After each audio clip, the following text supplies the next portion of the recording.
गणेशाय नमः। आज हम पढ़ेंगे बृहस्पतिवार व्रत कथा। तो चलो भूमिका सुनो, कथा सुनो।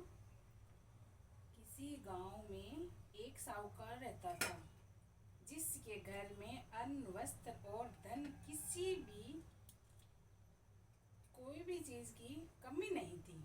परंतु उसकी स्त्री बहुत ही कृपण थी, किसी भिक्षार्थी को कुछ नहीं देती थी। सारे दिन घर के काम काज में लगी रहती थी। एक समय एक साधु महात्मा बृहस्पतिवार के दिन उसके द्वार पर आए और भिक्षा की याचना की। स्त्री उसे उस समय घर के आंगन को लीप रही थी। इस कारण साधु महाराज से कहने लगी, महाराज, इस समय तो मैं घर लीप रही हूँ, आपको कुछ नहीं दे सकती, फिर किसी अवकाश के समय आना। साधु महात्मा खाली हाथ चले गए।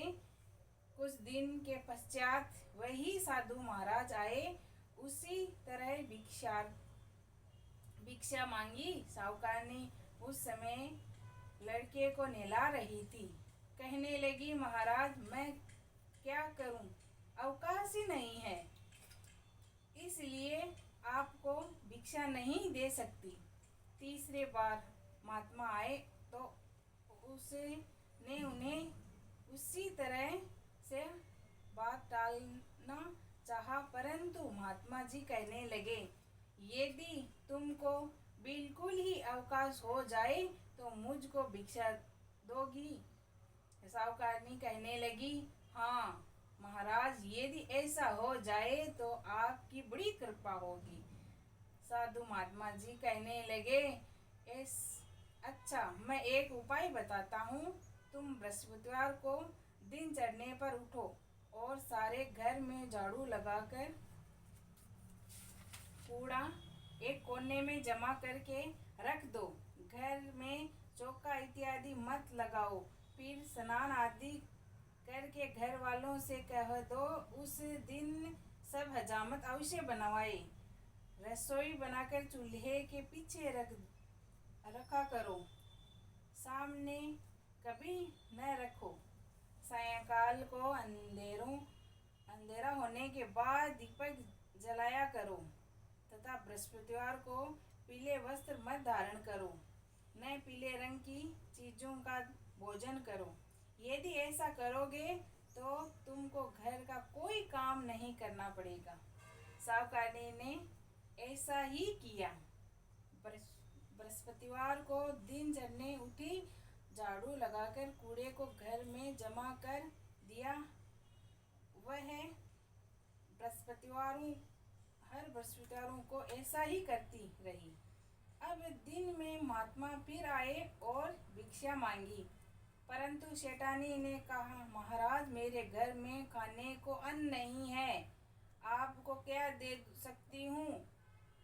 तब महात्मा ने कहा कि जब तुम्हारे घर में सब कुछ था तब भी तुम कुछ नहीं देती थी। अब पूरा अवकाश है, तब भी कुछ नहीं दे रही हो। तुम क्या चाहती हो, वह कहो। तब सेठानी ने हाथ जोड़कर प्रार्थना की, महाराज, अब कोई ऐसा उपाय बताओ कि मेरे पहले जैसा धन धान्य हो जाए। अब मैं प्रतिज्ञा करती हूँ कि अब से मैं जैसा आप कहोगे वैसा ही करूँगी। तब महात्मा जी ने कहा, बृहस्पतिवार को प्रातः काल उठकर स्नान आदि से निर्वित होकर घर को गोबर से लीप तथा घर के पुरुष हजामत न बनवाए। भूखों को अन्न जल देती रहो। ठीक सायंकाल दीपक जलाओ। यदि ऐसा करोगी तो तुम्हारी सब मनोकामना भगवान बृहस्पति जी की कृपा से पूर्ण होगी। सेठानी ने ऐसा ही किया और उसके घर में धन धान्य वैसा ही हो गया जैसा कि पहले था।